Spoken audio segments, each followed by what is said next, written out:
नमस्कार, मैं रवीश कुमार। प्रधानमंत्री मोदी के लिए अलग से एक चुनाव आयोग बने और कांग्रेस सांसद राहुल गांधी के लिए भी अलग से एक चुनाव आयोग होना चाहिए, क्योंकि एक ही चुनाव आयोग दोनों के लिए अलग अलग काम करता दिखे यह उस देश के लिए अच्छा नहीं है जहां बुरा होना ही अच्छा माना जाता है। अब यह याद दिलाने का क्या फायदा कि 2019 के चुनाव में एक चुनाव पर्यवेक्षक और आईएएस अधिकारी ने प्रधानमंत्री के हेलीकॉप्टर की जांच कर दी, उसके खिलाफ कार्रवाई हो गई।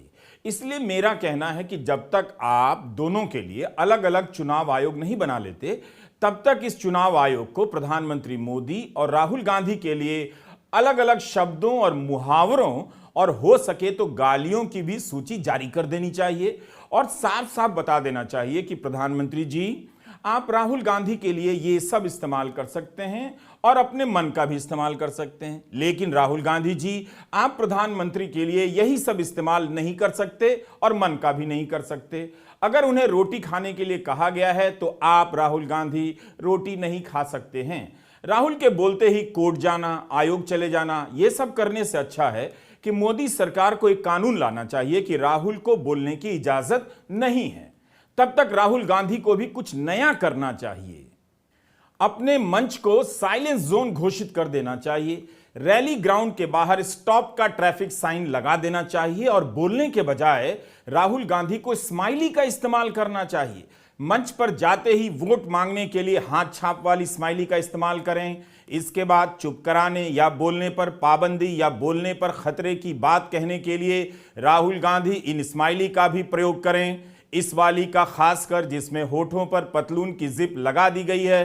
पनौती बोलने की जगह इस वाली स्माइल का इस्तेमाल करना राहुल के लिए सही होगा। युवा बेरोजगारों के लिए राहुल रोने वाली स्माइली का इस्तेमाल कर सकते हैं। कर्ज में डूबे किसानों के लिए राहुल लाल रंग की गुस्से वाली स्माइली का इस्तेमाल कर सकते हैं। मोहब्बत की बात करनी हो तो हार्ट वाली कई प्रकार की स्माइलियां राहुल के काम आ सकती हैं। अदानी के लिए ये स्माइली ठीक रहेगी।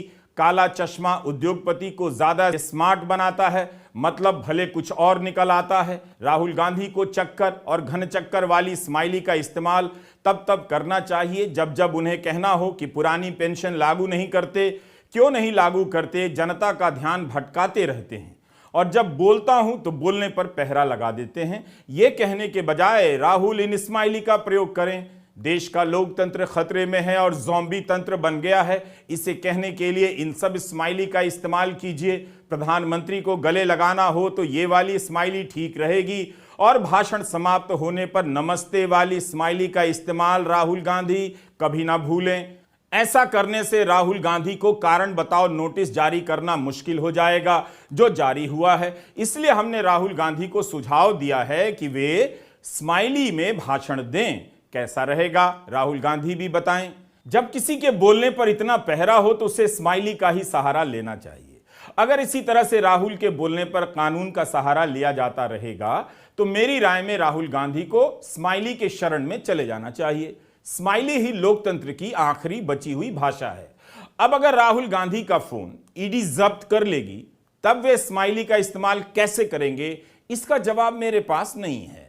राहुल तो कहते हैं कि कुछ भी कर ले उन्हें फर्क नहीं पड़ता, वे बोलना नहीं छोड़ेंगे, उनका फोन ले जाना है तो ले जाए। हम लड़ने वाले लोग हैं, हम पीछे नहीं हटेंगे। जितनी टैपिंग करनी है कर लो, कोई फर्क नहीं पड़ता, मुझे तो कोई फर्क नहीं पड़ता। अगर आपको मेरा फोन चाहिए मैं दे देता हूं, आपको उठा के ले लो। इसी तरह इस साल की शुरुआत में 2019 के भाषण निकालकर मुकदमे की सुनवाई शुरू कर दी गई और राहुल गांधी की सदस्यता भी चली गई। लोअर कोर्ट से लेकर हाई कोर्ट तक यही सब चला। कई हफ्तों के समय की बर्बादी के बाद सुप्रीम कोर्ट से उनकी सदस्यता बहाल हुई। इसलिए 2 चुनाव आयोग होने चाहिए, प्रधानमंत्री के लिए अलग, राहुल गांधी के लिए अलग। यही नहीं, 2 राज्यपाल होने चाहिए। जब से सुप्रीम कोर्ट ने कहा है कि राज्यपाल नाम मात्र के प्रमुख हैं, तब से एक राज्यपाल ऐसा बना दिया जाए जिसकी नियुक्ति काम मात्र के लिए हो। इनका नाम होगा काम मात्र राज्यपाल और काम नहीं करने वाले का नाम होगा नाम मात्र राज्यपाल। मुख्यमंत्री का नया पदनाम रख देना चाहिए, मात्र मुख्यमंत्री। इस पद का संबंध काम और नाम से नहीं है। आप देखेंगे कि प्रधानमंत्री कभी नहीं बोलेंगे कि यह सब चलता है, नोटिस की राजनीति नहीं करनी चाहिए, आयोग के पास नहीं जाना चाहिए। लेकिन 15 लाख आपके खाते में आएंगे यह बोलने के बाद जब पूछा गया तो अमित शाह ने कह दिया वो तो जुमला था। आप जुमला बोल सकते हैं मगर पनौती नहीं बोल सकते। याद है? हाँ, क्या पनौती? पनौती पनौती वो अच्छा भला वहां पे, अच्छा भला हमारे लड़के वहां पे वर्ल्ड कप जीत जाते, वो वहां पे पनौती हरवा दिया। टीवी वाले ये नहीं कहेंगे, टीवी वाले ये नहीं कहेंगे, मगर जनता जानती है। निंदा हो गई और इस बयान की आलोचना हो गई। क्या यह काफी नहीं था? इस शब्द से क्या इतनी दिक्कत हो गई? बीजेपी के ही सांसद इसका इस्तेमाल कर रहे हैं। मुख्यमंत्री कह रहे हैं कि जिस दिन गांधी परिवार के किसी सदस्य का जन्मदिन हो उस दिन मैच ना हो। बीजेपी खुद राहुल के लिए पनौती का इस्तेमाल करे वो सही है, मगर राहुल ने इस्तेमाल कर दिया, बीजेपी चुनाव आयोग चली गई। प्रधानमंत्री ने किसे बदनसीब कहा था और बदनसीब का मतलब क्या होता है? बदनसीब और पनौती में क्या फर्क होता है? एक नोटिस और गया है प्रियंका गांधी को कि उन्होंने अपने भाषण में बेबुनियाद बयान दिए हैं जिससे प्रधानमंत्री की छवि खराब हो सकती है और प्रियंका को कारण बताओ नोटिस जारी किया गया है। आज जरा पूछिए ना, मोदी जी आते हैं तो मोदी जी जो ये BHEL था जिससे हमें रोजगार मिलते थे, जिससे देश आगे बढ़ रहा था, इसका आपने क्या किया? किसको दे दिया? बताएं मोदी जी, किसको दिया? अपने बड़े बड़े उद्योगपति मित्रों को क्यों दे दिया? एक नहीं, जितनी भी सरकारी कंपनियां हैं आज उनके बड़े बड़े उद्योगपति मित्रों के हाथों में है। आज वो उनसे कमा रहे हैं। प्राइवेट हो गई हैं सारी नौकरियां।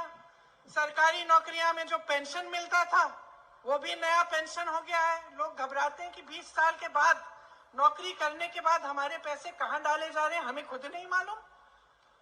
कल को गलत जगह डाल दिए, इन्वेस्ट कर लिए, वहां पे कुछ गड़बड़ हो गई, हमारे सारी 20 सालों की कमाई चली जाएगी। उनको लगता है कि मोदी को गाली दे दोगे तो उनकी गाड़ी चल जाएगी,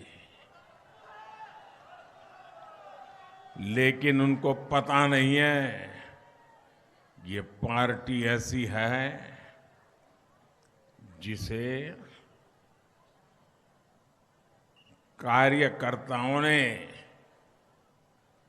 अपने खून पसीने से बनाया है।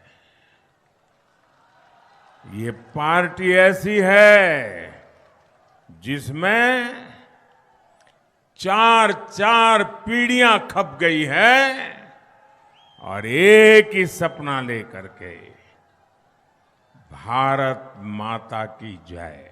भाजपा को चुनावों में जनता के पास जाना चाहिए, आयोग के पास कम जाना चाहिए। आयोग के पास तभी जाए जब कोई ठोस बात हो।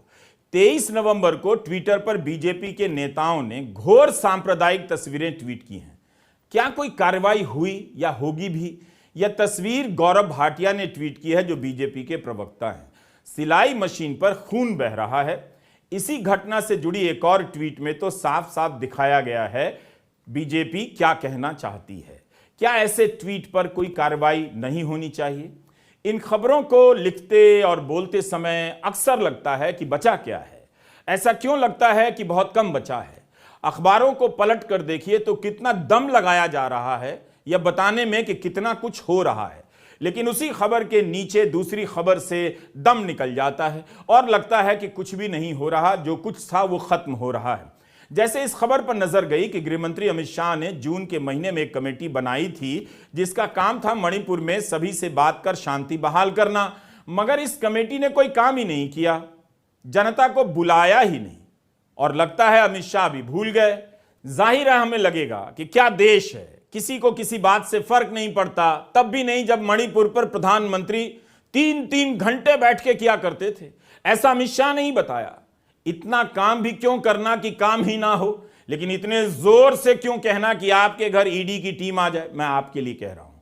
जैसे ही लगता है कि देश की संस्थाएं, सरकार और बीजेपी को देखकर कुछ काम नहीं करती हैं, तभी दिखने लग जाता है कि देश की वही संस्थाएं विपक्ष के नेताओं और उनकी सरकार को देखते ही कितना काम करती हैं। इसलिए आज के भारत में बोलने से पहले जेल और कोर्ट का ध्यान जरूर कर लें।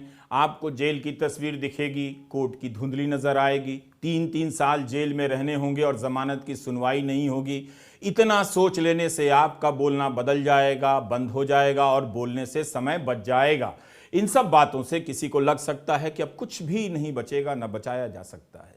तभी उत्तरकाशी से खबरें आने लग जाती हैं, नहीं, अभी भी बचाया जा रहा है। बचाने का अभियान इस तरह से चलाया जाता है जिससे लग रहा है कि सरकार भी खुद को बचाने के लिए यहां बार बार आए जा रही है।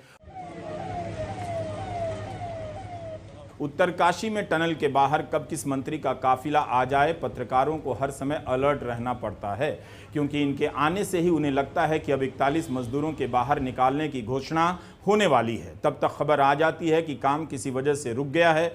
अब पत्रकार मजदूरों को छोड़ मंत्रियों को गिनने लग जाते हैं।